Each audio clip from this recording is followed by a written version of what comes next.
मेहराज साहब, आज आप इन डेली वेजेस के समर्थन में यहाँ पर आए हैं। हम देख रहे हैं कि इनकी डिमांड्स लंबे समय से जो है पेंडिंग है। क्या कुछ आश्वासन और क्या कुछ आप करने जा रहे हैं आगे? ये जो लोग हैं कई सालों से अपनी सर्विस दे रहे हैं और इस जम्मू कश्मीर को बेहतर बना रहे हैं, चाहे वो पीडीडी के हों, चाहे वो पीएचई के हों, चाहे वो एजुकेशन में हों, चाहे वो हेल्थ में हों, और छोटे से अमाउंट में अगर लोगों को राहत दे रहे हैं। इन लोगों के साथ भाजपा भी है, इन लोगों के साथ कांग्रेस भी है, इन लोगों के साथ एनसी भी है, पीडीपी है, सारे लोग हैं। एलजी के अलावा मुझे लगता है सब है, मोदी के अलावा मुझे लगता है सब हैं। अगर इन लोगों का अजाला किया जा सकता है तो रुकावटें क्यों हैं? इन लोगों ने अपनी मेहनत की है और उस मेहनत का फल मांग रहे हैं, और ये सड़कों पे है कई सालों से, और इनका इंसाफ नहीं हो रहा है। महराज जो भी मजलूम होगा उसके साथ मैं खड़ा हूँ, और ये तो कई सालों से मांग कर रहे हैं। हमारा तो फर्ज बनता है भाई साहब, और मुझे लगता है कि जो सरकार है, चाहे वो अपोजिशन में बैठे लोग हों, सबका फर्ज बनता है इनके साथ खड़े होइए। इनका परिवार है, इनके लोग हैं, इनका एक घर है, और उस घर के लिए इन्होंने अपनी एक जिंदगी दी है। इनका प्रोफेशन वो है, और आप उससे छीन कर ये कहाँ जाएंगे?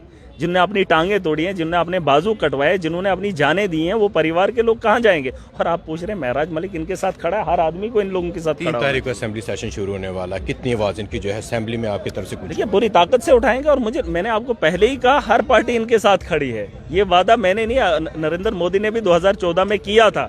उसने खुद कहा था कि कैजुअल लेबर को मैं परमानेंट करूंगा। अगर मेरा बस चले तो हमने पंजाब के अंदर पहली कैबिनेट में कैजुअल लेबर को परमानेंट किया। अगर उम्मीद महराज से करते हो तो महराज के पास जिस दिन ताकत होगी ऐसे मसले में मिनटों में ठीक कर दूं। लेकिन अब सरकार के पास है, सरकार को ये बात करनी चाहिए। मैं पंजाब की बात बता रहा हूं। पंजाब के अंदर हमने पहली फुर्सत में पहली कैबिनेट में परमानेंट कर दिया, और यहाँ पर डंडे खाने के बाद भी बात की सुनवाई नहीं हो रही है। और इनको मजा आ रहा है, ये तमाशा देख रहे हैं। इनको अच्छा लग रहा है कि गर्मियों के दिन भी ये लोग सड़कों पर बैठकर प्रोटेस्ट करें। और जो लोग ये काम कर रहे हैं, मैंने कहा कितने लोग बेघर हो गए, कितनों के बाप इसमें खो गए, कितने लोग अपाहिज हो गए, लेकिन कोई फर्क नहीं पड़ता है। और आप पूछ रहे हैं एक एमएलए, मैं कहता हूँ वो बाकी किस लिए है? दूध बेचने के लिए, क्रशर चलाने के लिए? उनका क्या काम है? दंगा करने के लिए, नारे लगाने के? करना क्या? मुझे बताओ। ये जो सरकार बनाई है, वोट दिया किस लिए? ये तो एजेंडे में प्रायोरिटी में था।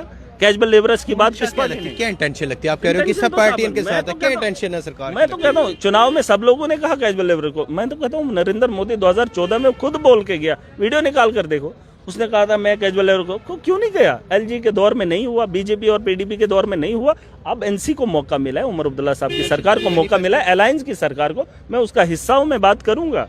सड़कों पे इस तरह से लोगों को नहीं देख सकता हूं। इनकी जिंदगी है, इनका एक वजूद है। आप तो यहाँ पहुंचे, लेकिन जिनके मैनिफेस्टो में था, जिनकी सरकार चल रही है, उनके नुमाइंदे क्यों नहीं पहुंचते? देखिए, ये लोगों को भी जवाब इसका देना पड़ेगा, क्योंकि मुझे बहुत तकलीफ होती है जब लोगों के हाथ में ताकत होती है। तब ये लोग जब इनके घरों में आते हैं, ऐसे हाथ जोड़ के होते हैं, तब लोग उस बात को भूल जाते हैं। मैं कई बार लोगों को बता चुका हूँ, आपकी ताकत उस दिन होती है जब चुनाव का वक्त आता है, और उस दिन